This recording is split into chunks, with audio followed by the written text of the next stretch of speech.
Good morning, students. I am Professor Ramchandra Gadekar, Chhatrapati Shivaji college. त्या ठिकाणी तुम्हाला असा एक प्रश्न असतो पहा, identify the parts of speech. त्या ठिकाणी आता 3 एक्झाम्पल दिलेले आहेत तुमच्या परीक्षेमध्ये आणि 3 एक्झाम्पल मध्ये दॅट हा शब्दाला अंडरलाईन केलेला आहे. पहिल्या शब्दाला दॅट अंडरलाईन केली, सेकंड शब्दाला दॅट अंडरलाईन केली आणि तिसऱ्या वाक्यात सुद्धा दॅट अंडरलाईन केलेले आहे. आता पहिल्या वाक्यामध्ये दॅट काय वाक्य सांगते, that is a white bird. That हे काय वाक्यामध्ये काय आलेलं आहे, पूर्णपणे इथं सब्जेक्ट म्हणून आलेलं आहे.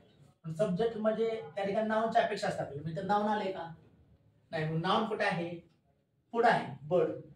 पण ते बर्ड बदल नामाच्या ऐवजी हा शब्द इथं आलेला आहे. जो शब्द नामाच्या ऐवजी येतो त्याला काय म्हणतो आपण, नामाऐवजी येणारा शब्द सर्वनाम आणि नामा बदल मॅच होणारा शब्द विशेषण. नामाच्या ऐवजी आलाय, हे पूर्ण जसं सब्जेक्ट आहे वाक्यात तर सब्जेक्टच्या ठिकाणी इथं पुढे बर्ड पुढे केलेलं आहे, सांगितलंय. पण बर्ड साठी हा शब्द वापरलाय म्हणून हे या वाक्यामध्ये काय प्रोनाउन आहे. That bird is white. कोणता बर्ड व्हाईट आहे, दॅट बर्ड. सेकंड एक्झाम्पल काय, दॅट बर्ड इज व्हाईट. हा बर्ड आहे, बर्ड नाउन आहे, नाउन साठी दॅट मॅच सांगते.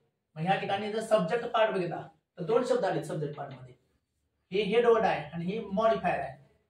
हे मॉडिफायर म्हणजे काय करते, क्वालिफाय करते.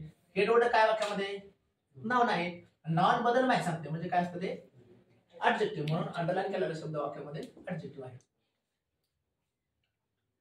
आता I know that the bird is white. I know हा एक झाला क्लॉज झाला. हा क्लॉज कोणता आहे, मेन क्लॉज आहे आय नो.